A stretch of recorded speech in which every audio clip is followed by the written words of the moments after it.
For nearly anyone else with Red Pixel's level of fame, it would be pretty ridiculous to call them underrated. I mean, his plays get thousands of views on YouTube, and a lot of attention on Reddit. But it's easier to see why he's often considered this way once you see the magnitude of his scores. So that's pretty much what we're doing. Taking a look at one of the best players in the game, and trying to figure out why you may have not heard of him.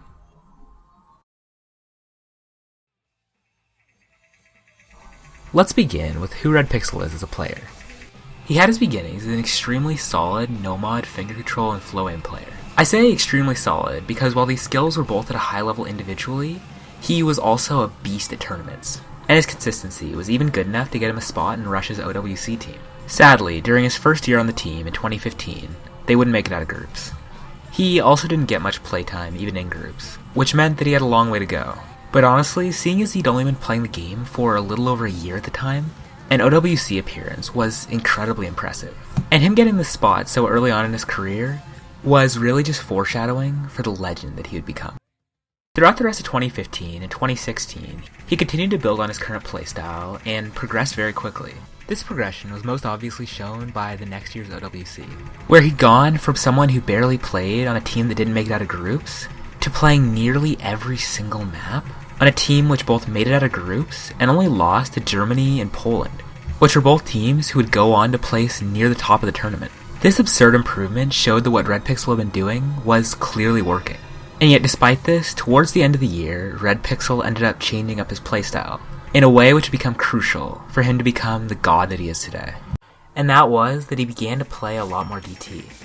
This was sort of a weird choice, especially since his claim to fame at the time was mainly tournament play, where there are probably other, more vital skills to learn. But after about a year of doing this, he started setting some pretty impressive scores, like a monster David's Extra DTFC, and Attention Ni Feretta Yo DTFC. Him getting to this very high level with DT also did another thing, and then it made him an exceptionally well-rounded player, since DT had both improved his aim and his finger control, which meant that while focusing on it, he'd gotten much better at pretty much everything, which is once again most clearly shown through his OWC performance, being one of the main reasons they won against Singapore in the round of 16 and the Netherlands in the semifinals. Sadly, they would end up just barely losing out to Germany once again. This performance still showed a huge improvement on his part, and over the next year he would only continue this, which meant that by a year later in 2018, he was getting scores like the third best accuracy on Speed of Link second to top diff, which was extremely impressive, both in terms of speed and finger control. On top of all of this, his tech skills were also super impressive. Basically, he was just good at everything. But he did have two skills that stood out a bit more, in the form of speed and finger control, which got him scores like a tool-assisted Speed Core A rank and a new generation FC, the latter of which was a second DTFC, and also beat the best accuracy on the map by nearly 5%.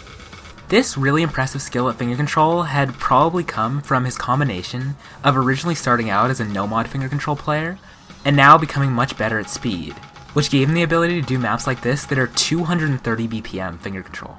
But this clearly wasn't all he'd focused on, since every single one of his other skills were really impressive still.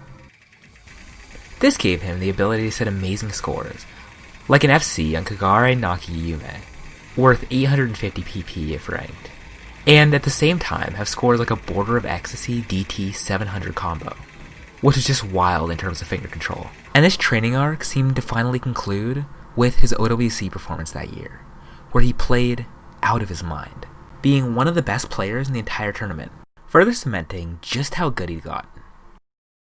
But even with all these skills at such a high level, he continued pushing them further, with finger control and everything surrounding it seemed to be his focus. This meant that during his time, he was obviously practicing finger control, but he was also doing weird aim and speed, and even some tech, which while probably being skills he wanted to improve individually, also could definitely help with the finger control maps he was going to end up playing. And after about a year of this was when he began getting truly stupid scores, like a Taboo Tears You Up FC. This score was the best accuracy on the map, despite being only a 97.8. But it starts to make sense why this is, and why this accuracy is so nuts, when you see the patterns.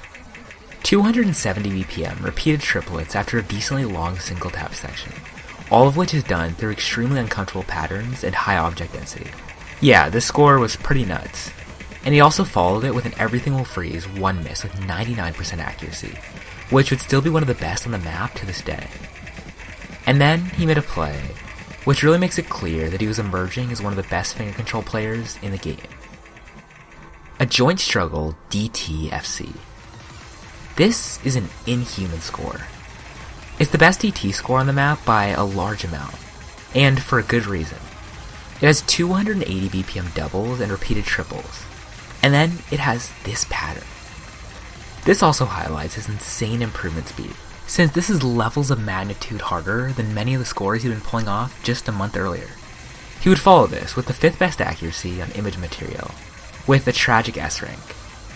He also got the first FC on We Love Llama, showing off an entirely different side of his playstyle. But this would all lead to 2020, when he went even further and became basically a god.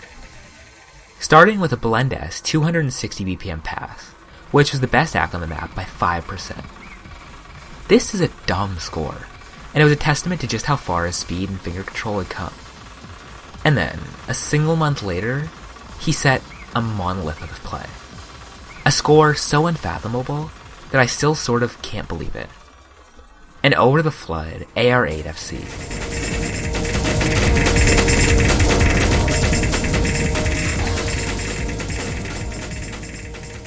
This score was basically where he began to transcend, especially when he'd follow this with an II AR8 DT pass, which has patterns like this.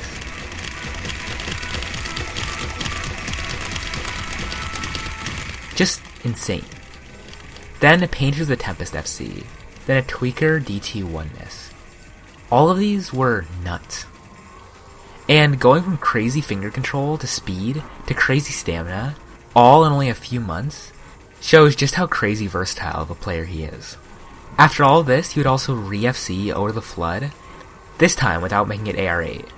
And this score was also the best act on the map by a decent amount, even beating out Arson's DT only score. Obviously, I've already talked a bit about how crazy this is, since it's a 291 BPM grummed finger control map. But despite the insanity of this score, his next score would not only one-up it, but show him as almost a completely different breed of player.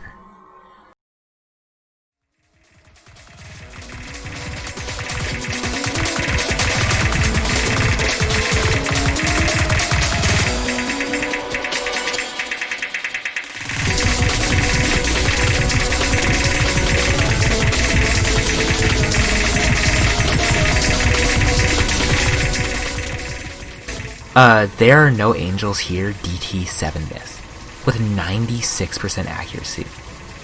Like, what even is this score? I hate it. It hurts to watch. It's like this crushing sense of inferiority when you see a score like this. And I imagine that's how the entire leaderboard felt as well. Because this is the best act by, wait for it, 17%. That's something you legitimately won't see unless it's Red Pixel. This is also still the best act on the map, but after players like Marami tried it, there are now at least other players with an A rank on the map.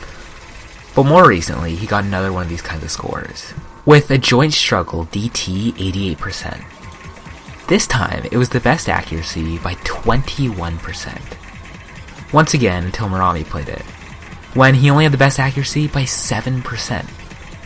And this is why, despite having videos with a bit over 20,000 views, I could say with near certainty that he's one of the most underrated players in the entire game, especially since all his most popular videos on sites like YouTube were not even finger control.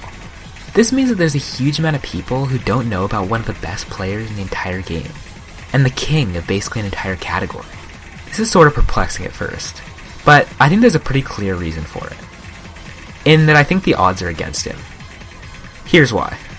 First off, Red Pixel isn't a super public person. He rarely streams on Twitch and doesn't even have a Twitter. But the other, probably much more prominent reason is his playstyle. I mean, obviously he doesn't get PP, but on top of this, he also doesn't really play any popular maps, since, well, almost no one can play the kind of maps he does, which all compounds to make him exceptionally underrated. Red Pixel is an incredible player. The king of an entire genre, and yet at the same time, also a jack of all trades. He really can do it all, from ridiculous speed to great aim, to just absurd levels of finger control. He has cemented his place as a legend, someone who will be looked up to for years to come, as the pinnacle of skill for an entire category of play. And after seeing what he's been doing recently, it's looking like it's going to be a long, long time before anyone can take that spot from him. And I think that's pretty awesome.